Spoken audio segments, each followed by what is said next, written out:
And here in the mountains, many in Henderson County residents say this topic is one that hits close to home. News 13's Mayor Nefsey reports.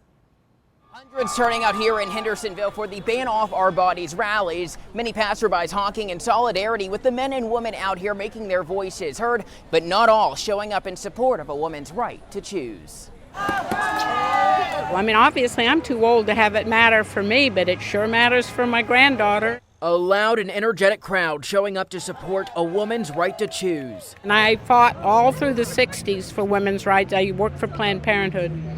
So here we are again.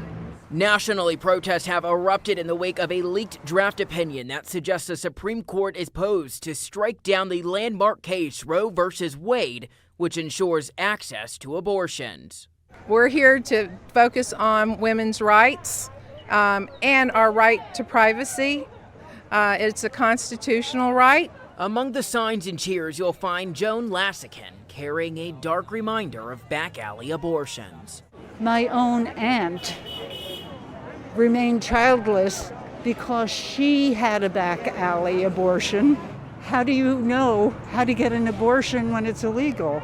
For Lassican, that question would become a reality. You had to go find this underground way of handling it. I felt as if I was a criminal, and yet here I was, the victim of a rape. And Ellen Reed, who was working as a nurse in the 60s. Where we saw the result of women who could not receive their abortion in the South, coming up on buses, almost dead. A collective group, all who say they're fighting for not only themselves, but their daughters and granddaughters. While many honked and cheered on the crowd, this man, who only wanted to be known as Patrick of Hendersonville, opposing the right to abortion. I don't believe that the majority of America believes that abortion on demand is the thing to do. I'm just out here representing the people who can't speak for themselves. I believe life begins at conception.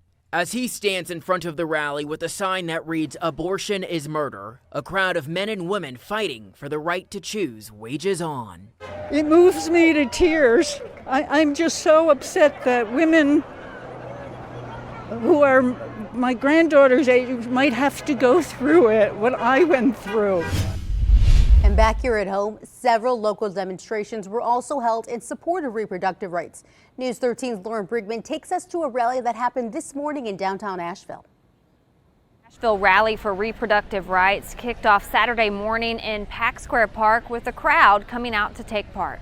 Healthcare providers and grassroots organizations came together to organize this rally. There were speakers from healthcare and women's groups. Local events like this are joining in a national call for protests in the wake of a leaked draft opinion that suggests the Supreme Court may strike down Roe v. Wade, which currently protects access to abortions.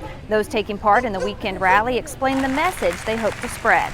We've got a lot of nurses are actually putting this on, and it's basically saying we want access to health care and we want that to be equal for all. Access to abortion, not only being legal, but it being close by and safe providers and without judgment. I know that's essential to reproductive health, mental health, family wellness, family planning. Breeden says they'd like to continue holding rallies like this every couple of weeks to keep momentum going.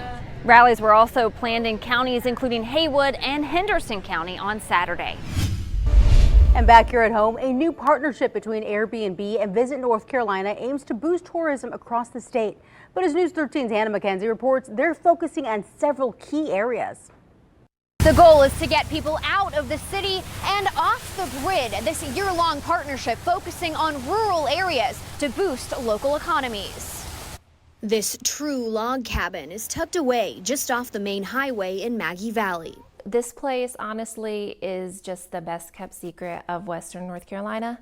Ashley Stockton's Haywood County Airbnb stays booked, sometimes a solid 6 months out. The beauty of this area is you come and you stay here and you're almost transported back into, 50 years ago. Stockton excited about Airbnb and Visit North Carolina's new year-long partnership, aiming to highlight rural stays while injecting some extra bucks back into small towns. I love the idea that, it's obviously going back into areas like Maggie Valley that don't have a lot of money flowing into, their economy. Going off the grid, a growing trend, says Haven Thorne, Airbnb's North America communications manager. Domestic nights booked in rural North Carolina have more than doubled, reaching nearly 1.5 million nights booked since 2018.